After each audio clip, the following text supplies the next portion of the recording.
morning, our dear viewers. Welcome to our show, the Women's Voice. Um, it's been a while, but we are back again, and this platform is basically for discussing the various issues that affect the society. I can't specify that women because we have to be inclusive. Today's topic we are talking about the skilling, which is one of the programs that we have in we have in our one of the programs that we do at our organization, Women Rights Initiative, and we offer these skills to survivors who come down to our shelter and not necessarily staying there, but those who engage with us in some way. Um, in studio today, we have our special guest who will briefly talk about herself. You're welcome, Rose. You can say hello to the viewers. Thank you, Jackie. Good morning, our viewers and everyone that is watching us from everywhere. Yeah, it must be an evening in some places in the world and an afternoon and night, but wherever you're watching from, you're welcome to today's engagement. And I'm humbled to be here. My name is Chigere Rose, and I work for the Women Rights Initiative, and I'm blessed to be here once again to share insights about the empowerment of women. Thank you. Thank you, Rose. Welcome to the show again, and we're happy to have you here.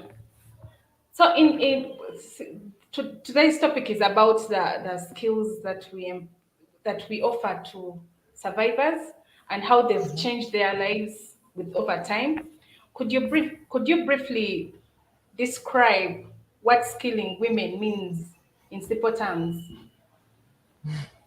Thank you, Jackie. For me, when I hear the word skilling, I think about it in a broader perspective, but also because you say simple terms, I want to say that skilling for me, the way I understand it is that it means freedom for women from all circles of life, to empower themselves socially, politically, economically, and work towards ensuring that gender-based discrimination doesn't continue in the realms of where they stay, in their families, in their communities. Skilling or skills development not only increases the chances of employment for women and young people, but it also empowers them. A skilled person or unemployed women or as an entrepreneur or someone that has something that they have learned over time contributes towards a greater workforce for their country. And not only does it generate income for them as a family or impacts them as an individual, but they have a potential to rewrite the future of what their life looks like, of what their families look like, and what their countries look like. So for me, skilling is a backbone of empowerment of women. Yeah, that's how I see it. Okay. You keep on talking about empowerment. Why do you think women's empowerment is in terms of skilling is important? Well, empowerment is a huge word. It's a broad word. If we are to talk Yeah. about empowerment, I think we would spend a full day. But in the context of skilling, empowering women doesn't only benefit women and their families and communities only.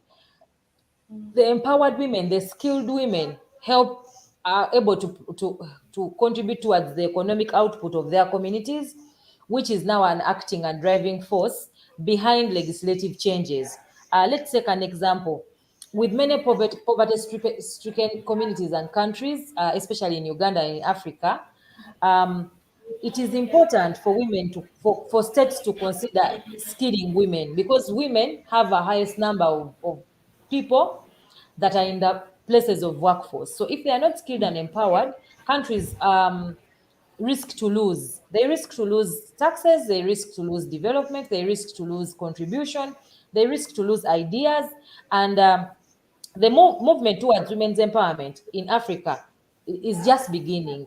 We have a long way to go as Africans. We have a long way to go as Ugandans, but we need to begin on the journey and deliberately make efforts that empower girls and women, consequently in efforts to contribute towards our nation and a better world for all of us. Yeah. Yeah. Thank you, Rose. What are these types of skills that you think are relevant for women uh, to acquire them in a way of benefiting their lives? If you ask me personally, I would say that we need all the skills that exist in the world. But to be more particular and specific, I want to categorize the skills so that our viewer and the people that are learning from us are able to understand when we talk about skills. Because when you say skills, everyone would say, I have a skill. I know how to wash plates, and that's a skill. I know how to clean a house, and that's a skill. But I want to categorize them so that whoever is learning from us can understand. So, in my understanding of the skills that are important to young women and women in general, we have the social skills. So the social skills are skills that might not be tangible per se, but allow us to get along in the community, get along in the society. These skills, sometimes we call them social skills, and they enable engagement. When you wake up in the morning and you have to talk to people and you have to work with other people, you need survival skills. How do you survive? You know, how do you find out what the things that you love in your life and how do you work upon them? Interpersonal skills. How do you relate with each other?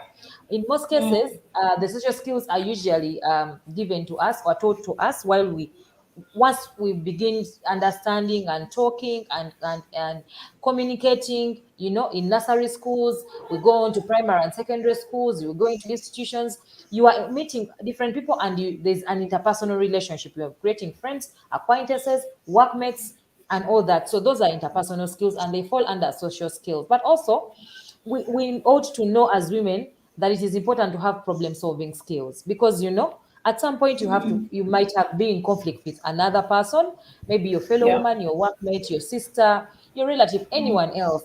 And so it is important that you learn how to, to solve problems, because conflict is inevitable and conflict is healthy as long as it is handled well.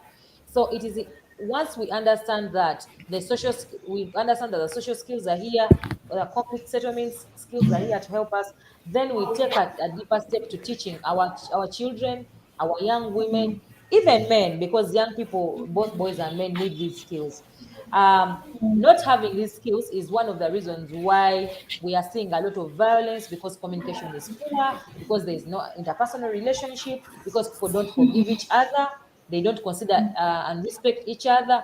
And so social skills are very, very important and are a key driver for someone fitting into society.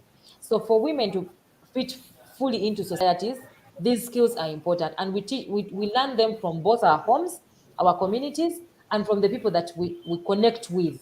We keep on learning and unlearning and relearning. And so I think that women need these social skills, because we get along with different like we have a lot of constituencies. Some, I call them constituencies, because every part of a woman and the way they connect with each other is different. The way we connect when we are in a market is different from the way when we connect when we are at work, is different when we connect when we are with our children, different when we connect when we are at universities and in schools.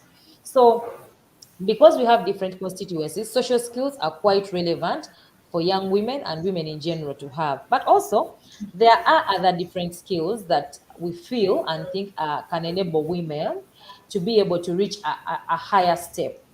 And these are the vocational skills. In the vocational skills, we people, when you talk about the vocational skills, the minds of people run straight to perhaps tailoring or bakery or crocheting or but practically vocational skills are practical skills. So a skill that you learn, but you can do it perhaps with your hands or with your mind, you can be able to produce something that is tangible, that is visible, that someone else can benefit from, or that they can procure from you, they can buy from you, and at the end of the day, you earn money. Like for example, nursing is a skill. The people that go to these institutions to learn how to be nurses, to be doctors, to be surgeons, they are practical skills. So everything that you do practically and that you learn from and of is important to consider that it will bring you to another level. Of course, we don't say that tailoring or bakery or crochet or art and design are not skills. All of them are skills. But what I want to emphasize from this conversation is that vocational skills are the things that we learn and we can do practically, and these skills can elevate us to a level of earning and income. We can do them as a career. We can use them to earn an income, support ourselves, live a better life. But we can also enjoy them, because once you do what you enjoy, what you learn, something that you are passionate about, you can do it passionately, you can benefit from it, you can teach others. So that is what I categorize as vocational skills. And I feel and think it is important for us to deeply look into how best we empower young people and women in general on going this journey that allows them to be able to engage in a more consistent, but also at a deeper level of engagement, so that they don't feel that they are left out, and they are able to do something for themselves and the people that they plan to live with. Thank you, Jackie. Okay. Thank you, Rose. Women Rights Initiative usually works with survivors of gender-based violence and like that kind of area. So how do we relate? How do these Mm, skills, the vocational skills, come in as a solution towards GBV? Thank you, Jackie. That's quite a very good question. Um, you know, the biggest number of survivors and victims and those at risk of violence, especially women, one of the reasons why violence has escalated and happens to them, considering even the outcomes of the pandemic, has been poverty and is still poverty. When people have no access to employment and no access to skills and no access to work, chances are high that they are going to find difficulties in managing their lives financially, socially, um, emotionally. There are a lot of things that happen. And so a lot of women have faced violence just because they are economically unempowered and because they don't have skills. So because they are home and the breadwinner is one person who is the father or the man in the house, if things get tough, they will not understand that they are getting tough because the women are not making a contribution towards the home or towards the provision of what they need to support their children, what they need to support their family. And so because of that, there's always that anxiety. Violence usually escalates. And so identifying that from the cases that women report, because a lot of women report cases of violence, a lot cases of family neglect, cases of financial abuse when their spouses are unable to provide for their families as they should. And this is the highest right now, the highest of cases that we see right now. We think and believe, but have also been acting around skilling survivors of domestic violence. So at Nyonga Women's Shelter, we skill survivors, and we do this to survivors that express interest to learn a skill and are willing to take the journey of learning. So we have a Nyonga Skilling Initiative program that empowers the survivors that come to us, both the women and the young girls that have gotten pregnant and are left in a space they can't really go back to school, but also the families are not willing to support them with school fees and materials that allow them to be in school. So we give a few skills, because the skilling initiative is not an old one. It's coming to 2 years, and so what we have been able to empower them with is skilling them in bakery and cookery. For those that are interested, again, it is very important to stress and emphasize that once you're looking into skilling, understand the interests of the individuals. Because a lot of institutions, a lot of organizations are skilling people, and people are not interested. But because that is what is available, they take on that, but eventually never really do it. So we don't want to be able to look into a process of just wasting resources. We are skilling survivors, specifically those that are interested and feel that they need the skilling, with tailoring and design. As I said, cookery and bakery. We are doing some art and crocheting, but also we are doing the knitting, because we know that when they go back into their communities, these are skills that they can use to not only better themselves but earn an income. And we have seen strides and changes, for the women that we have skilled, because we don't only stop at skilling them, we have also provided them with startup kits, some with startup funds, but mostly with startup kits, because we know that once you get out with, with materials and tools to use, it is easier for you to begin back in your community. And we want to reduce the dependency, because it is the dependency that is bringing a lot of abuse to women and children. So once we reduce the dependency and women are able to go on the negotiation table and are able to bring something on the table in terms of finances, in terms of resources in our home, the discussion always changes. The arrangement always changes.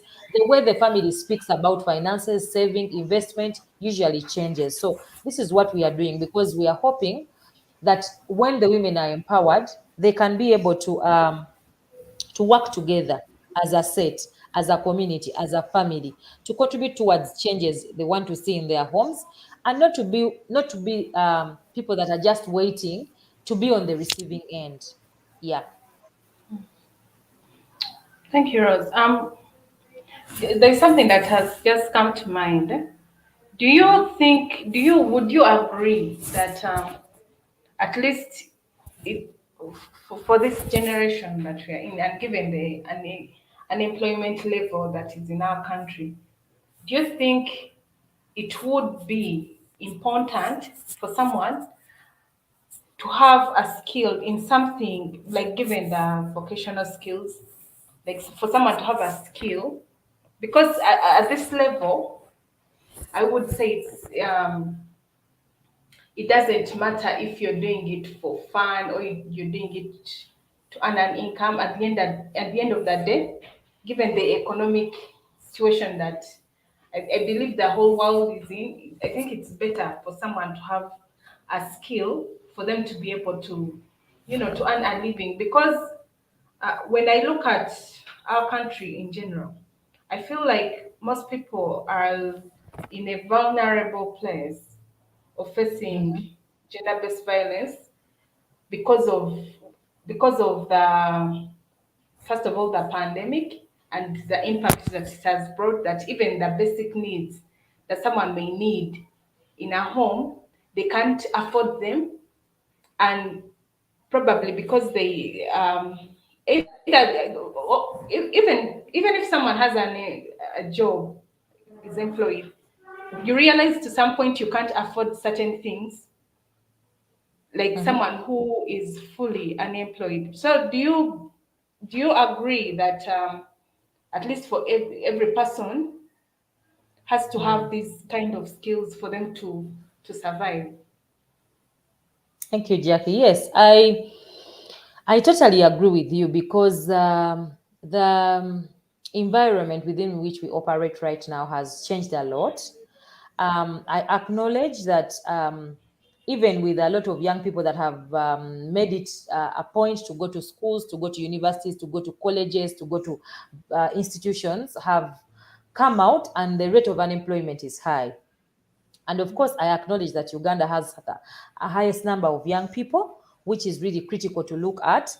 And so I would advise young people really to be able to go and get a skill if they feel, but it has to be a skill you get because you want it, because you're passionate about it, because you love doing it. Because with vocational skilling, or with skilling, or with skills, if you don't love it, you can't do it. So I wouldn't advise someone to just go because, I don't have a job, and then I have been able to, I have failed in this and this, and this is what is available, I should do it. No, I feel and think that for people to be able to benefit from the skilling and empowerment that it brings, you need to be able to be passionate about something. Look into yourself, have a deeper look into who you are, what you can do. Because if you love cooking and you want to eat good food, it means that you can cook for food for sale. Because you love it, you'll cook it with passion, you'll cook it with love, you'll put a lot of attention to it. you know if you love to make art pieces and you put them in your house, perhaps that's something that you do for your leisure time, and for you it is something that allows you to pass time, to refresh your mind, to relax. But if you look at how deeper it goes, if you're able to do an art piece and sell it to a friend or a neighbor, and in turn you earn money, then that is something that you're passionate about, because you do it with love. And then once you do it love, you put a lot of ideas into it, you'll put a lot of attention to it, and you attention to great detail allows you to come out with a very good product, or a piece, or whatever it is. So ideally it would be important, but also for people that are employed, they should understand how to manage time well, because doing the two can be very tedious. Yeah. And considering the anxiety and stress that is happening around us, you need to be able to look deeper into yourself and see what you can take on and what you can't take on. And that you can't take on, you can be able to program to do better. But definitely skilling is one thing to go, because at the Women Rights Initiative, we have also learned a few skills for our staff that are enabling them be able to do things differently. And I believe that because of that, it would be good if you have a space and an opportunity to learn, to be able to learn a skill. It doesn't hurt. And eventually, an additional income never hurts. In fact, Yeah. it makes life easier. It makes you be in a better position to manage your life, to manage your investment, to manage your savings, and to manage how your retirement will look like. Yeah. Yeah, and the beautiful part of all this is that once you acquire this skill and you really, really love this skill, the what you're doing, this is something that someone can never take away from you. True. You first of I all, you do it for fun. Maybe with time, you do it to earn some income. Mhm. Yeah, I just wanted to throw that out there. Thank you. What do you think is the importance of empowering women in context? Why do you think it's important to empower women in context of skilling them? Well, I think that empowerment is really needed in our societies, and it is important for women because, first of all, it comes with self-esteem. You know, a lot of women and young people have low self-esteem just because they feel that they are not important. So when you are empowered and have something that you can do to add value to society, your self-esteem goes high. And that is important because a lot of people are struggling with their mental health just because they feel that they are less important, or what they are doing is not adding value. They are taking a lot of pills, depressants, and they are struggling, to stay afloat. So once you have empowerment and you understand that I am this important and this is my contribution towards society, and it might not be a lot because you might not have an opportunity to empower everyone or to reach out to everyone, but even if it's just one person, your self-esteem goes high. And having a high self-esteem means quite a lot. Means that your productivity is going to be high. It means that your social engagement with other people is going to be normal and good. It means that your goals and aspirations are going to be worked on day by day. You take it one day at a time. So for me, I think that empowering women gives us, but it's also a right. It's our right as women to be empowered. That's where it all begins from. Because it's our right, states, institutions, families, communities ought to think about this deeply, because it's our right as women, as young people, and they ought to demand that right, because it is something that is going to be part and parcel of their lives. It is going to be part and parcel of the families that they are going to create, the lives they are going to live. Because even if you decide to live a life alone and you don't enter into a family, definitely you need these skills for you to be able to get along. And as women, we have equal rights to participate in education. We have equal opportunities to be in the society and give our ideas. Economical and politically, we are allowed to participate, but we can't do that when we are not empowered. So empowerment largely depends on the things that we do as we grow up, as our families are bringing us up, and as they are nurturing us into adults. So for me, that's how I look at it. So I feel and think that it is important for people to deeply think about this, and not only think but act. Thank you, Jackie. Thank you, Rod. Given the program, the Nyonga Skilling program that we have towards Yes. empowering women, what are those challenges that Worry has faced while giving out or while training the survivors or people at risk, women at risk Mm. of GBV? Ah, well, programming doesn't come without challenges because sometimes they are unforeseen. But despite the growing evidence of positive outcomes of our economic empowerment program, but also other programs around the world and in Uganda in particular, I people, especially young women, continue to experience unequal access to education. Even as we talk about skilling, when you go to vocational institutes right now, there are more young men than women in these vocational institutes. That means that a lot of support is not being given and attention is not being given to women. So because of that unequal access to the education, the skilling development is slow for women.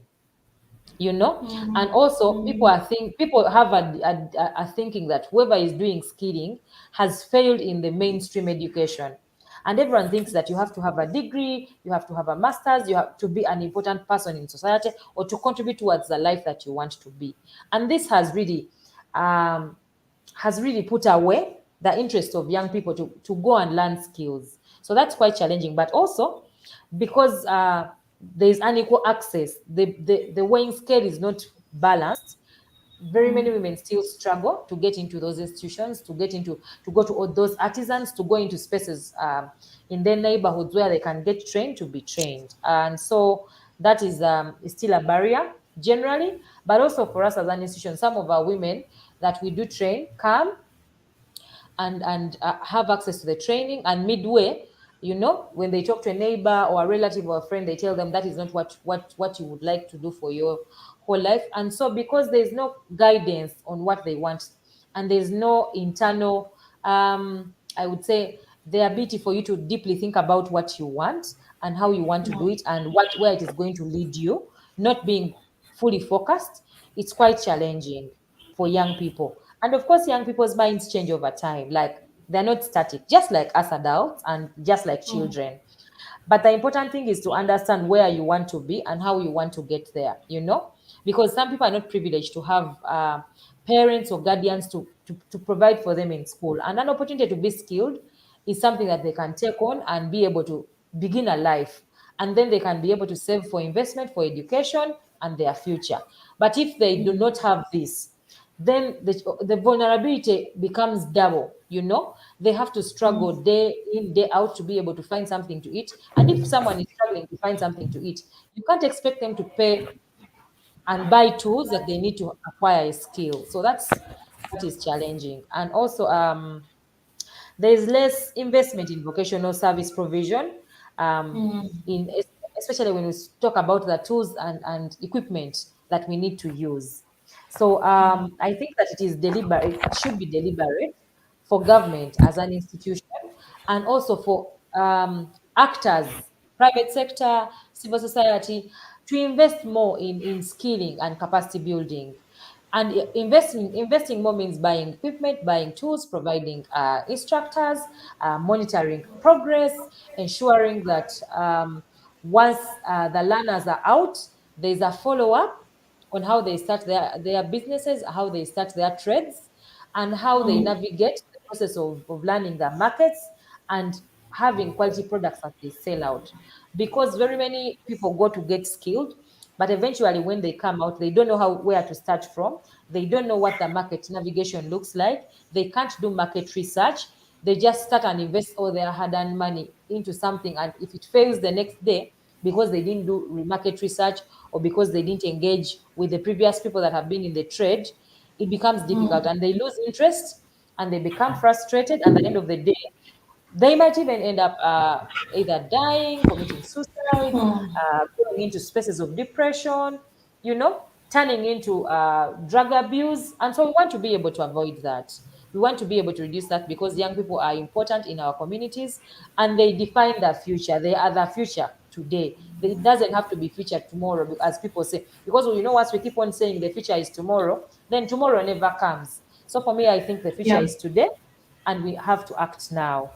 And maybe the last thing I would talk about is ensuring that women and girls have startup and toolkits and capital, but mostly mentorship to continue going on so that we have follow-up plans on what is happening in their life. Because it is easier to start a business, it is easier to start your entrepreneurship journey. The question is how difficult is it to maintain whatever you're doing, to be consistent, to not change from one trade to another trade? I have found a lot of young people that have done over 6 businesses in 3 years. They've tried selling clothes, and they've tried making food, and they've tried, gardening. They've tried all of it. But once it doesn't yield money for them for the first 2, 3 to 5 months, they run away from it. So understanding consistency and learning a trade over time enables you to be able to achieve better. So I feel that that is something that whoever is investing money and resources and skills in imparting them into a generation of women and young women, to be specific, needs to really deeply think about that, which Yeah. means that we have to have a check-in point. We need to be able to check what is your interest. What are perhaps we can ask, what are the 5 things that you want to do in life, or that you would be able to do in life? And from those we would prioritize, and from those we would find a skill that someone can be able to learn. And it doesn't hurt. If you fail today, you can always try tomorrow. Yeah, Jackie, that's what I can really say about that. Yeah. Thank you, Rod. I think it goes back to choosing a skill that you're really passionate about, because at the end of the day, if you if you just pick on things randomly, you like over time you lose interest in something because it's not bringing what you want. And I think it comes back to, did this person choose this thing Mm-hmm. like out of passion, or Mm-hmm. just because an opportunity is available they are taking it up? Yeah, I think Mm. that's why it comes back to. Yeah, it does. And Thank you, Rose, for your time. you're welcome. And I'm also humbled to be here to speak about empowerment. And I think my parting thoughts go to the government of Uganda and all the Yeah. actors in the private sector, in the civil society, and the parents themselves.